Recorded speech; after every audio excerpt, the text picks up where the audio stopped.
Assalamualaikum warahmatullahi wabarakatuh. Perkenalkan, nama saya Ahmad Rafiq Asafi. Saya di sini akan mempresentasikan malware mata kuliah keamanan jaringan. Yang pertama adalah ransomware. Ransomware adalah jenis malware yang dibuat untuk mengambil alih, mengunci, atau mengenkripsi data pada komputer korban.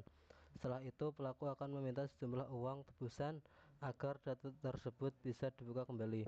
Cara kerja ransomware: 1. Masuk ke perangkat melalui email phishing, file berbahaya, website tidak aman, atau celah keamanan. 2. Eksekusi dan penyebaran: malware berjalan dan terkadang menyebar ke perangkat lain dalam jaringan. 3. Enkripsi data: file penting, dokumen, foto, database dikunci dengan algoritma enkripsi kuat. 4.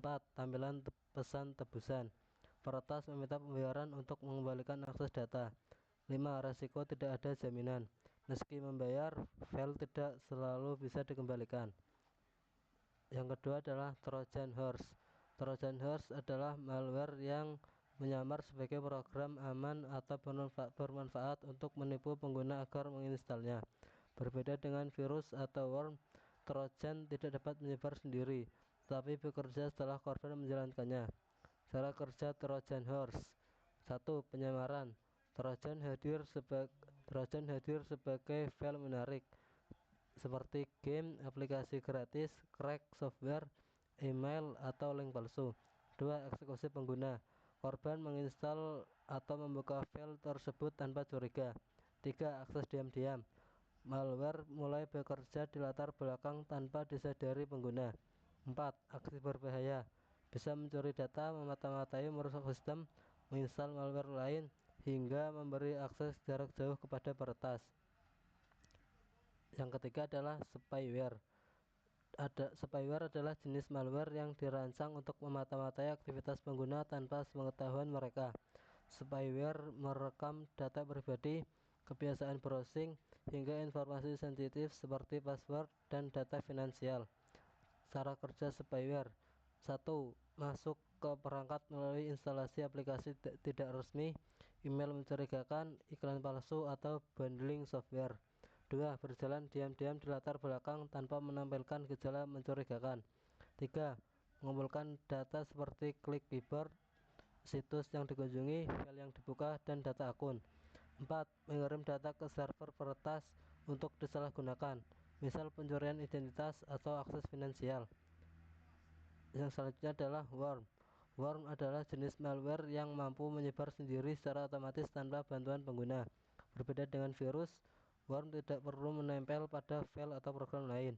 Ia memperbanyak diri dan menyebar melalui jaringan, email, atau perangkat penyimpanan.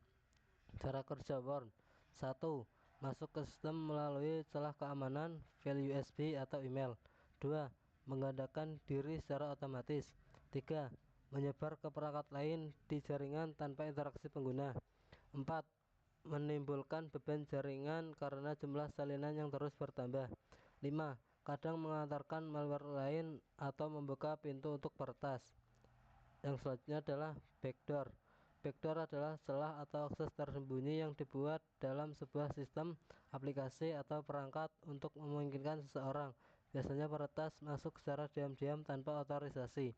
Backdoor dapat dibuat secara sengaja oleh developer atau ditanam oleh malware atau peretas. Cara kerja backdoor: 1. Pemasangan backdoor melalui email malware, phishing, celah keamanan, atau aplikasi palsu.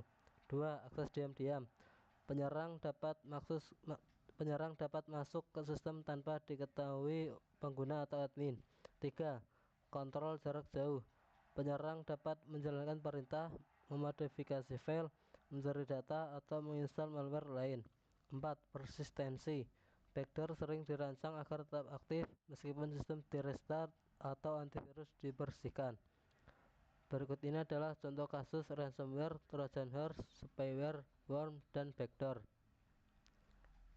Contoh kasus ransomware: pada Mei 2017, ransomware WannaCry menyerang lebih dari 200.000 komputer di 150 lebih negara.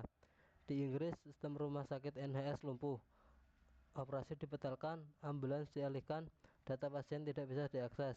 Cara penyebarannya adalah memanfaatkan celah Windows bernama Eternal Blue atau SMB exploit. Menyebar otomatis seperti worm tanpa perlu diklik dari pengguna. Setelah masuk, langsung mengenkripsi data dan meminta tebusan Bitcoin. Cara penanganannya adalah patch darurat dirilis oleh Microsoft untuk menutup celah SMB. Organisasi terdampak melakukan isolasi jaringan untuk menghentikan penyebaran, restore dari backup untuk memulihkan data, pembaruan sistem, dan audit server lama. Contoh kasus worm Stuxnet 2010. Stuxnet digunakan untuk menyerang fasilitas nuklir Iran, merusak sentrifuge pengayaan uranium dengan mengubah kecepatan mesin tanpa terdeteksi operator.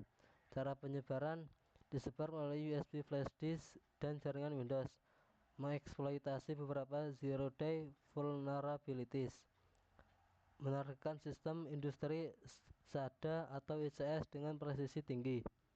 Penanganan Iran harus mengganti ribuan sentrifuge. Patch keamanan dikeluarkan untuk menutup celah zero day.